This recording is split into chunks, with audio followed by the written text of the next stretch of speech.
Happening right now in downtown Atlanta, Georgia's embattled new abortion law takes center stage as a federal appeals court hears arguments on why it should be allowed to take effect. CBS 46's Haley Mason is actually live in Atlanta right now. Haley, what can you tell us about just the whole timeline of how this has happened? It's been 2 years now. It's been 2 years since the legislative session of 2019, Karen, and today the state was back in federal court arguing and fighting to get Georgia's 6-week abortion ban finally into effect. But Planned Parenthood is suing the state.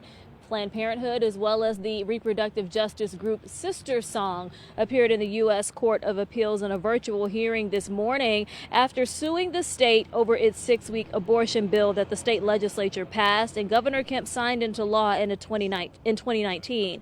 Now, this law, Karen, it was supposed to take effect in January 2020. But the U.S. District Court in Atlanta blocked it from being implemented. The plaintiffs say the law violates Roe v. Wade by imposing obstacles for women to get abortions.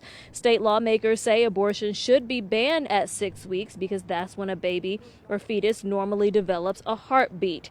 Here is Jeffrey Harris, the attorney arguing in support of the law on behalf of the state this morning at that virtual hearing at the U.S. Court of Appeals 11th District.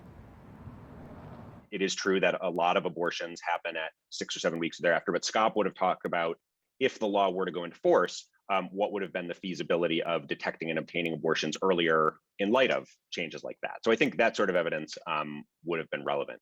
The Georgia legislature passed common sense fetal well-being provisions. One of the doctors that the state wanted to testify on his behalf was not allowed to, and that was Jeffrey Harris, going over the testimony that doctor would have made. I reached out to the state for comment. They said they cannot comment on pending litigation. Planned Parenthood, though, they're going to talk to me within this next half hour about their stance on what was just argued this morning. We have not yet heard a ruling from the district courts, but we are expecting the Court of Appeals to make a decision soon coming out of that 11th Circuit. Reporting live in Midtown Atlanta, Haley Mason, CBS 46 News. We know you'll keep us up to date. Haley, thank you so much.